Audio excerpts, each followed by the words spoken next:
Hai guys, gue Farah dan gue bakal bawain alur cerita dari drakor yang baru aja liris nih, berjudul Love Song Illusion, yang menceritakan tentang sebuah perebutan tahta kerajaan, di mana ada seorang pangeran yang ternyata memiliki kepribadian ganda.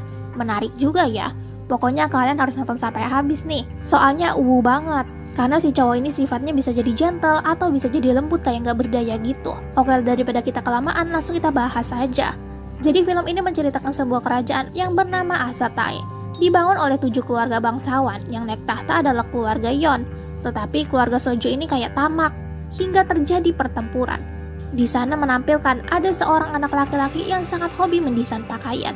Anak itu bernama Sojo Hyun. Si bapak yang tahu anaknya hobi menggambar kayak gitu langsung aja marah, menyiksa dia, mencambuknya, menyuruhnya supaya bersumpah untuk berhenti melakukan itu.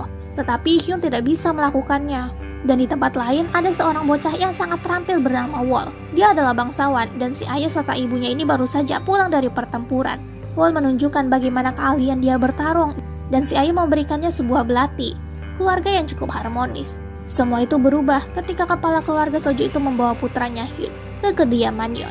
Dia langsung membantai semua orang di sana dan memaksa Hyun untuk melihat pertumpahan darah itu.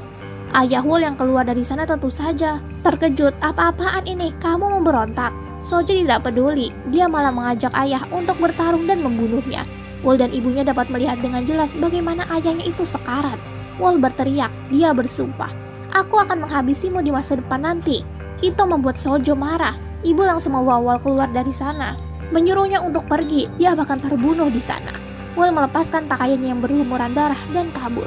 Dia bersembunyi di suatu rumah dan ternyata di dalam rumah itu juga ada Hyun yang kabur dan bersembunyi karena dia sudah tidak kuat melihat pertumpahan darah itu.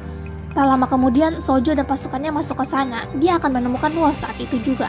Tetapi Hyun langsung bangun. Dia menunjuk ke arah lain. Walaupun dia ini sangat ketakutan, di sana dia malah mendapatkan pukulan dari si ayah. Karena si ayah ini terus menganggap anaknya ini lemah dan tidak menikmati pertumpahan darah tadi. Seluruh rumah yang ada di kediaman Yon dibakar habis. Hingga pada akhirnya Wol ini sesak nafas dan pingsan di tengah kobaran api. Atas musnahnya keluarga Yon, maka keluarga Sojo langsung menaiki tahta. Dan Sojo Seon menjadi raja di kerajaan Asatae.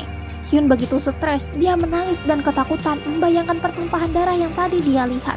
Hingga ada suatu arwah jahat yang mendekat dan merasuki dirinya. 10 tahun berlalu.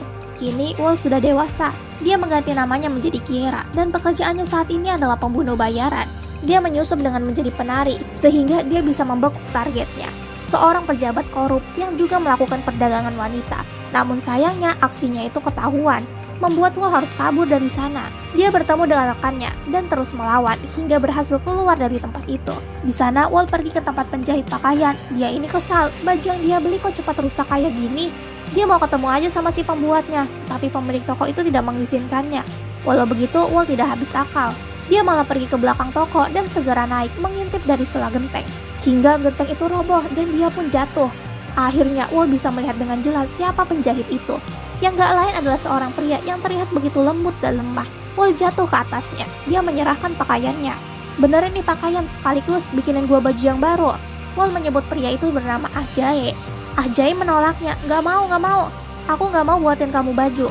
Dan juga kamu gak berhak pakai bajuku. Kamu gak benar ngerawat anakku." Maksudnya si bajunya itu ya. Dia kesal karena baju buatannya ini robek. Mereka mengalami perdebatan, tetapi Wol di sana malah mendekat dan mengatakan, "Kamu gak harus minder kayak gitu. Seharusnya kamu bisa mengatakan dengan jelas keinginanmu pada ayahmu." Dan dia menyerahkan skema pakaian yang ingin dia buat. Wol langsung saja keluar dari sana. Dan ternyata Ah Jae itu gak lain adalah putra mahkota, Sojo Hyun. Dia kembali ke kerajaan bersama asistennya bernama Ji Jeon. Kasim di sana menjemputnya, menyuruhnya untuk segera menghadap ke raja. Dia langsung memasuki sebuah ruangan. Di sana sudah ada raja, ibu tiri, kakak tirinya, dan juga istrinya. Tentu saja, Hyun langsung saja dikata-katain dan dibodoh-bodohin. "Ngapain kamu ngabisin waktu buat bikin baju kayak gitu segala?" Di sana Hyun hampir keceplosan mengatakan apa yang dikatakan Wol tadi siang, tetapi dia menahannya. Si istri atau putri mahkota itu melihatnya dengan begitu kesal. Yang gak usah ditanya, itu adalah pernikahan politik. Di sana saudara tirinya yang bernama Sojo Young itu menenangkannya dan mengajaknya untuk berburu besok. Di siang itu Hyun berlatih memanah, tetapi semua panah itu meleset. Dia benar-benar payah untuk itu. Istrinya juga datang dan mendesaknya buat lebih giat berlatih lagi. Tetapi tetap saja Hyun ini sadar. "Kamu malu kan nikah sama aku? Terus kenapa kamu mau nikah sama aku? Aku juga gak mau sama kamu." Kamu bebas mau nikah sama siapa aja, terserah. Akhirnya Hyun pergi dari sana. Sungguh pernikahan politik yang gak ada manisnya. Besok adalah hari berburu, tetapi Hyun malah memilih untuk tidak tidur. Apa maksudnya ini? Dia jelas tidak suka berburu, tetapi dia akan tetap melakukan perintah ayahnya. Di sana dia juga merampas kertas skema pakaian milik Wol. Dia seperti seakan-akan tidak peduli. Hari berganti. Di pagi hari, Kasim mendatangi kamarnya untuk menyerahkan makanan. Sudah dipastikan kalau Hyun ini nggak tidur sama sekali malam itu. Di sana Hyun malah kesal. Sifatnya berubah. Ia sedikit tegas seperti seorang bangsawan. Di perburuan itu, sang raja serta istri dan anaknya itu sudah ada di hutan. Mereka berniat mau meninggalkan Hyun aja yang telat, dan sepertinya nggak bakal mau ke sana. Tetapi ketika mereka sudah mulai berkuda, tiba-tiba saja Hyun datang dengan sangat cepat. Dia juga terlihat begitu bersemangat, membuat si ayah ini senang. Dan sungguh mengejutkan, Hyun dengan sangat terampil memanah banyak sekali rusa, bahkan mengalahkan kakak tirinya. Dia kini berkuda dengan asistennya, dan dia akan pergi sekarang. Di tempat lain, kini Wol menyamar menjadi pria dan ikut pertandingan bergulat. Dia memakai topeng, dan dia menang taruhan. Hingga tiba-tiba saja ada satu penantang yang menggunakan topeng datang ke sana. Pria itu dipanggil Akhe.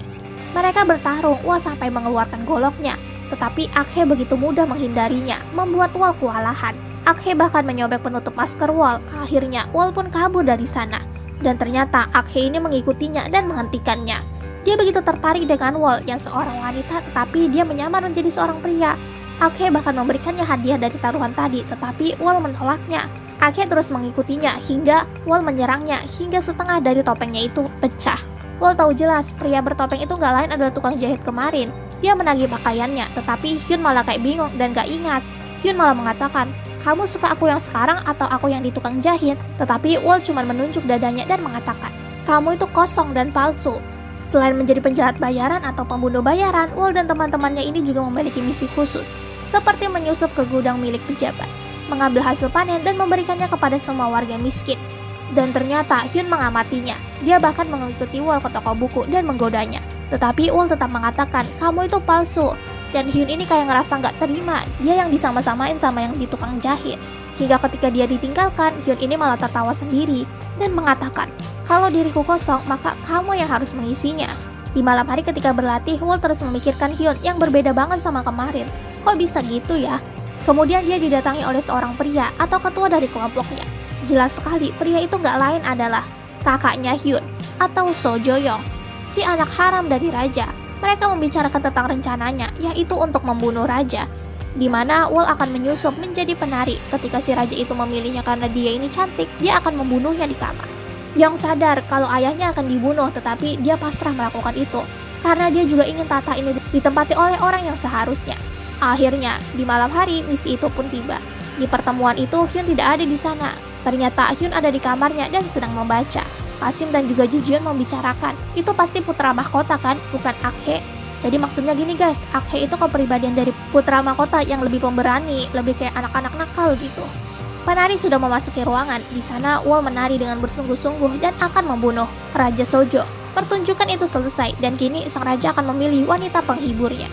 Namun sayang sekali Wol hanya dilewati. Raja memilih wanita lain. Wanita itu langsung dibawa masuk ke kamar mandi. Hingga tiba-tiba saja ada seorang pria berkerudung putih yang masuk ke pemandian itu. Ternyata wanita yang mandi itu nggak lain adalah Wol.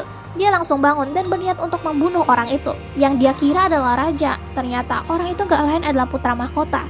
Tetapi entah kenapa Wol ini merasa sangat pusing dan pingsan. Hingga ketika dia bangun di pagi hari, di sebelahnya ini sudah ada pelayan.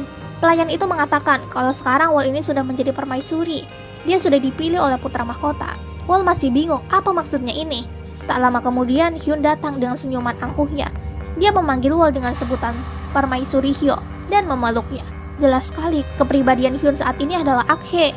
Di sana Wol masih bingung. Ternyata di malam itu setelah Wol berhasil menggantikan dirinya dengan wanita yang dipilih raja, di sana muncul sebuah asap dan mantra yang langsung membuat Wol ini lupa ingatan, dan itu seakan-akan mencuci otaknya. Kalau Wol ini adalah permaisuri. Sayang sekali episode pertama ini sudah selesai. Waduh, apakah Wol akan nyadar kalau putra mahkota itu nggak lain adalah anak dari musuhnya, orang yang sangat ingin dia bunuh. Gue benar-benar penasaran nih buat episode kelanjutannya. Jadi pastikan buat subscribe ya guys, kita bakal review episode selanjutnya nanti. Makasih yang udah nonton sampai akhir, sampai jumpa di video yang lainnya. Bye-bye.